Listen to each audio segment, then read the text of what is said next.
ప్రెగ్నెన్సీలో కాళ్ళ వాపులు చాలా సాధారణమని మన పెద్దవాళ్ళు చెప్తూ ఉంటారు. అసలు డాక్టర్ని సంప్రదించాల్సిన అవసరం లేదని కూడా కొందరు చెప్తూ ఉంటారు. అసలు ఇది నిజమేనా?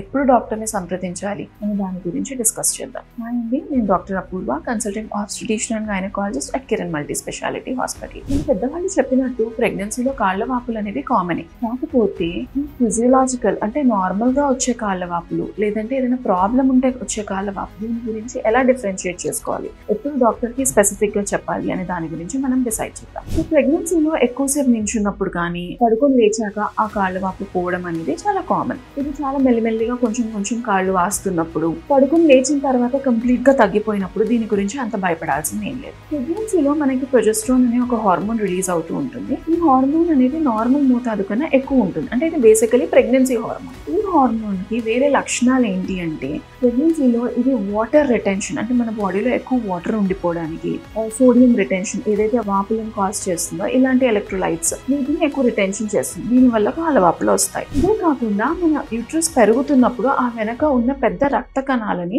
కంప్రెస్ చేస్తుంది. సో దీనివల్ల కూడా ఆ బ్లడ్ అంతా కాళ్ళల్లో పూలిన్ అయిపోయి వాపులు రావడం అనేది జరుగుతుంది. ఇవి రెండే కాకుండా మనకి బేబీకి బ్లడ్ ప్రాపర్ గా అందించాలి కాబట్టి ప్రెగ్నెన్సీలో నార్మల్ కన్నా బ్లడ్ వాల్యూమ్ అనేది ఒక 35 నుంచి 40% వరకు పెరుగుతుంది. సో ఇలా పెరిగినప్పుడు కూడా మనకి కాళ్ళ వాపులు వస్తాయి. ఈ కారణాల వల్ల కాళ్ళ వాపులు వచ్చినప్పుడు అది నార్మల్, న్యాచురల్. ఇది కొంచెం మెల్లిగా పెరుగుతూ ఉంటది, ఒక్కసారిగా ఏం రాదు. మనం ప్రొలాంగ్ గా నించున్నప్పుడు, రోజంతా నించుని పనిచేస్తున్నప్పుడు, ఏం ఎక్సర్సైజ్ చేయనప్పుడు ఇలాంటి వాపులు ఎక్కువగా కనిపిస్తాయి. అదే రాత్రి ఒక 8 గంటల వరకు ప్రాపర్ రెస్ట్ తీసుకున్నప్పుడు ఈ వాపులు అనేవి తగ్గిపోతాయి. సో ఇది నార్మల్ గా వచ్చే వాపులు. ఇది ఎలా అవాయిడ్ చేయొచ్చు?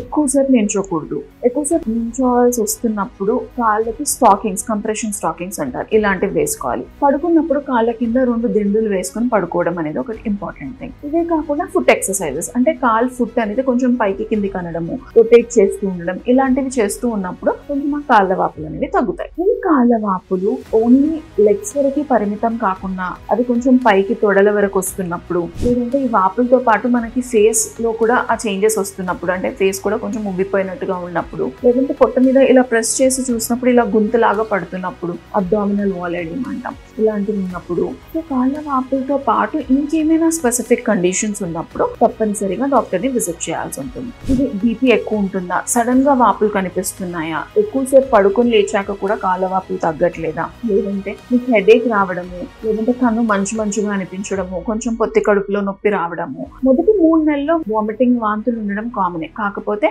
5వ నెల తర్వాత మెల్లిమెల్లిగా వాంతులు రావడము, ఇలాంటి కండిషన్స్ ఏమన్నా ఉంటే కనుక ఇది మనము ప్రీ ఎక్లాంప్సియా అంటాం. బీపీ ఎక్కువ అవ్వడం వల్ల దాని వల్ల వచ్చే లక్షణాలు. సో ఇలాంటి వల్ల వచ్చిన కాళ్ళ వాపుని మనం లైట్ తీసుకోవడానికి లేదు. ఈ బీపీ ఎక్కువ అవ్వడమే కాకుండా ఒక్కోసారి మనకి బ్లడ్ తక్కువ ఉన్నప్పుడు ఎనీమియా అంటాము. మన కాళ్ళ వాపుతో పాటు కొంచెం తొందరగా అలసట అనిపించడము, ఎక్కువ ఏం తినాలనిపించకపోవడము, ఇలాంటి కండిషన్స్ ఉంటాయి. లేదంటే మీకు ఎక్కువగా దమ్ము రావడము, దగ్గు రావడము, పడుకున్నప్పుడు దగ్గు రావడము, నాక్టర్నల్ కాఫ్ ఇలాంటివి ఉన్నప్పుడు, దీంతో పాటు కాళ్ళ వాపులు ఉన్నప్పుడు ఏదైనా హార్ట్ ప్రాబ్లం ఉందా అనేది చూసుకుంటాం. ఇదే కాకుండా యూరిన్ సరిగ్గా రాకపోతే, రీనల్ కండిషన్స్ ఏమన్నా ఉంటే, ప్రీ ఎగ్జిస్టింగ్ గా లివర్ కండిషన్స్ ఏమన్నా ఉంటే మనకి ప్రోటీన్ అనేది తగ్గిపోతుంది. సో ఈ హైపోప్రోటీనిమియా వల్ల కూడా కాళ్ళ వాపులు వస్తూ ఉంటాయి. సో అసలు మనకు వచ్చే వాపు దేనికైనా అసోసియేటెడ్ ఉందా, లేదు జస్ట్ పడుకుంటే తగ్గిపోతుందంటే టెన్షన్ లేదు, లేకపోతే దానివల్ల బీపీలు ఎక్కువ వస్తున్నాయి, ఇలాంటి ప్రాబ్లమ్స్ ఉన్నప్పుడు మాత్రం డెఫినెట్ గా డాక్టర్ ని కలిసి స్పెసిఫిక్ గా వీటి గురించి ఇన్ఫార్మ్ చేయాల్సి ఉంటుంది. Thank you.